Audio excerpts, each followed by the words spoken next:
کے اداروں میں وزارت قانون اہم ستون کا عہدہ رکھتا ہے. اسی طرح بینچ اور بار کو چلانے میں وکلاء اہم کردار ادا کرتے ہیں.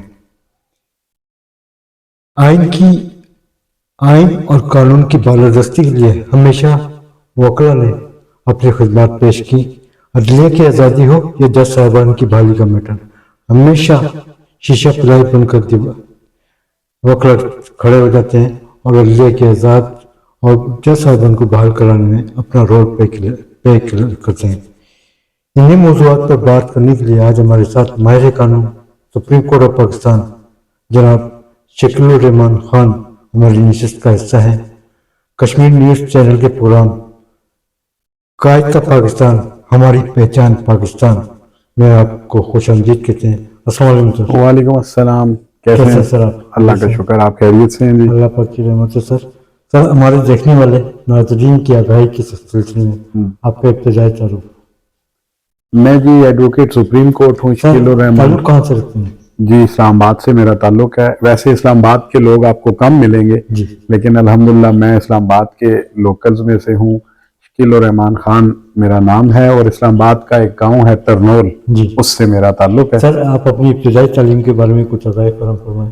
میں نے سر اپنی class 1 to matriculation sir Syed school Mall Road سے کی.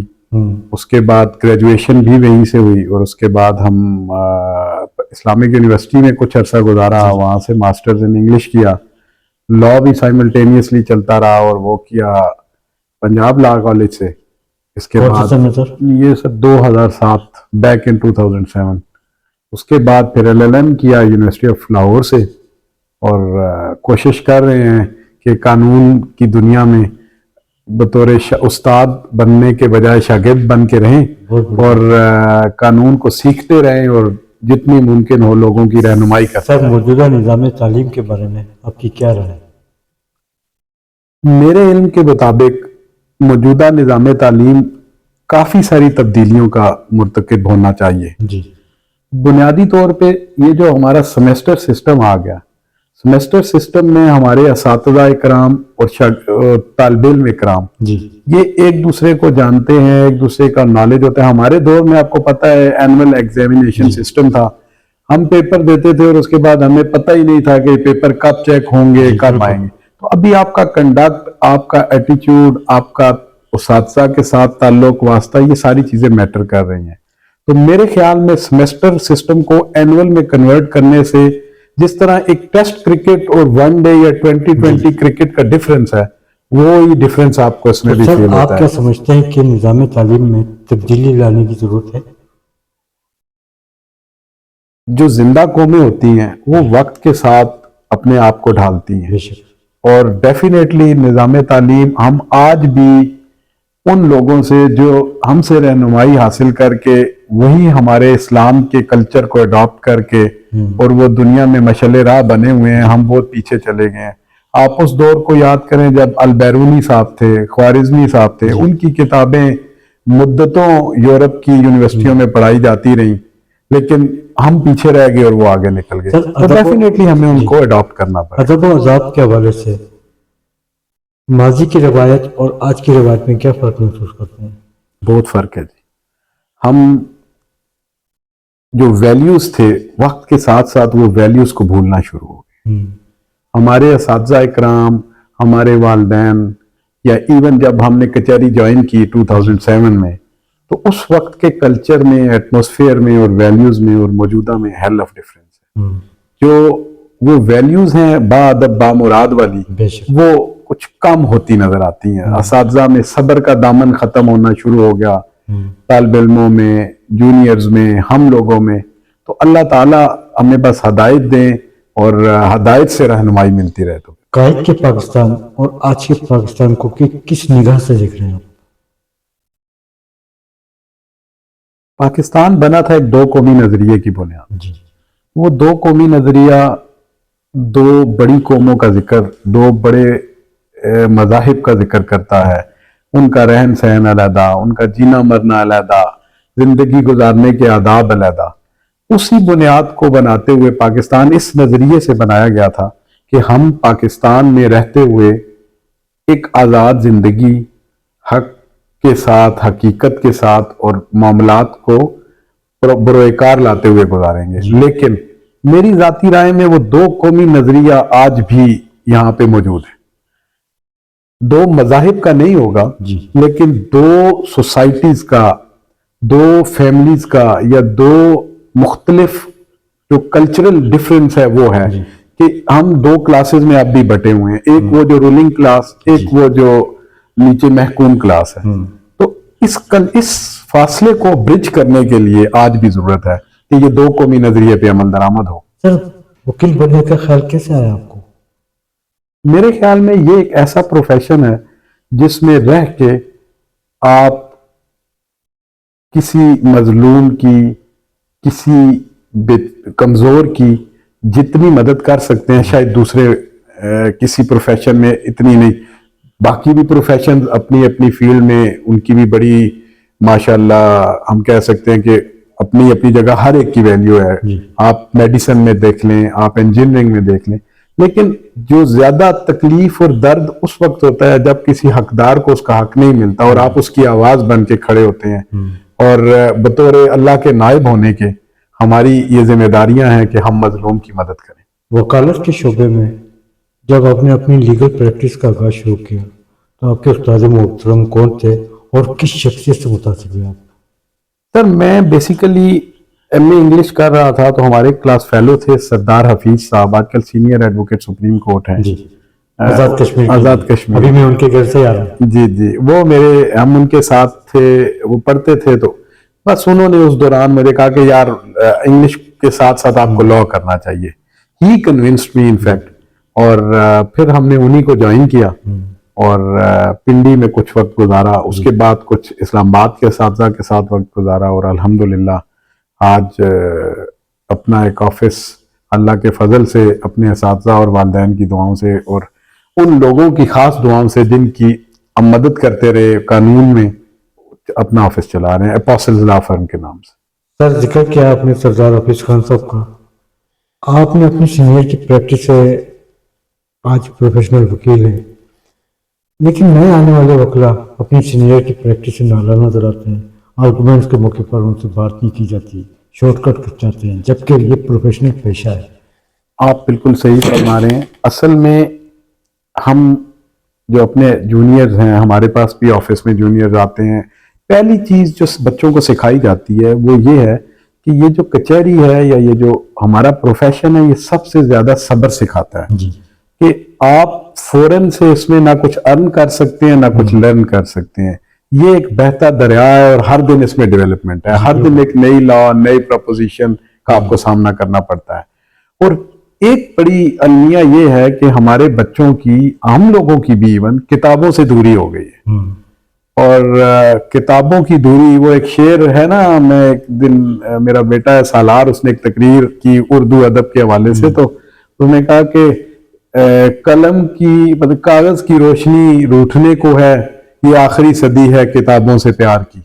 تو کچھ اس طرح کا المیہ ہمارے ساتھ بھی ہے کہ یہ کتابوں سے پیار کی کو آخری صدی ہے, ہم ریسرچ کی طرف نہیں جا رہے. آپ کیا سمجھتے ہیں کہ نئے آنے والے وکلا کے لیے آگاہی کے سلسلے میں کوئی مہم شروع ہونی چاہیے؟ ڈیفینیٹلی ہونی چاہیے.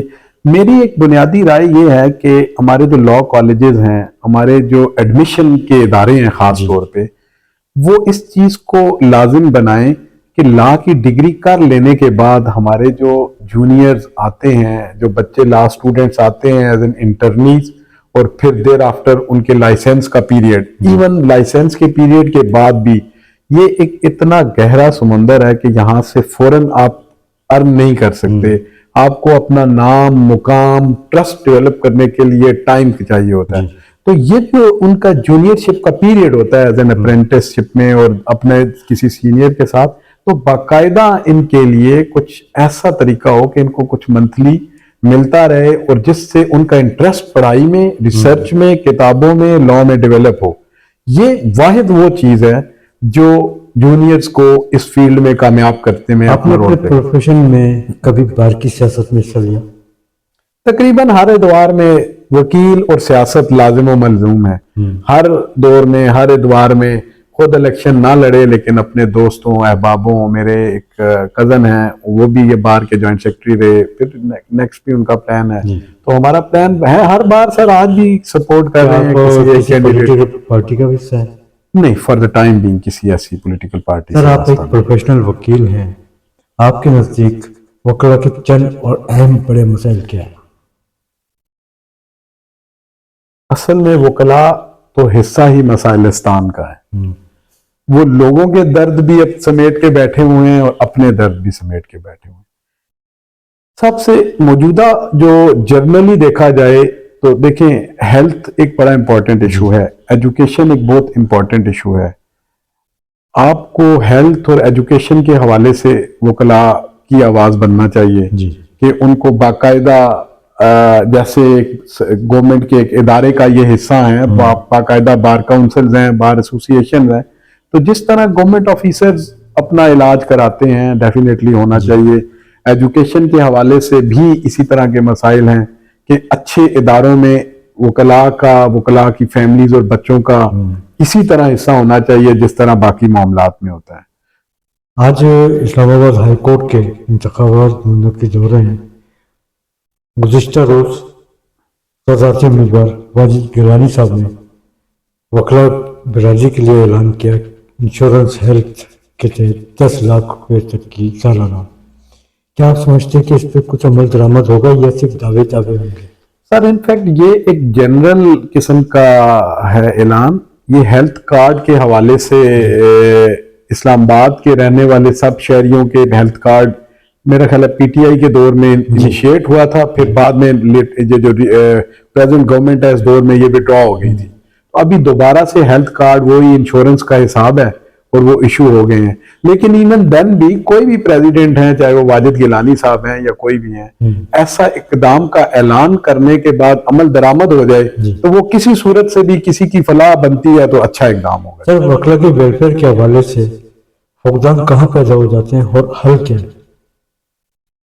بیسیکلی اگر آپ اس کا گہرا موازنہ کریں باقی تمام پروفیشنلز کے ساتھ تو وکلا کی ایک ایسی پروفیشن کے ساتھ شمولیت ہے اور تعلق ہے کہ جس میں ان کو بہت گراس روٹ لیول سے لوگوں کے ساتھ تعلق اور واسطہ رکھنا پڑتا ہے.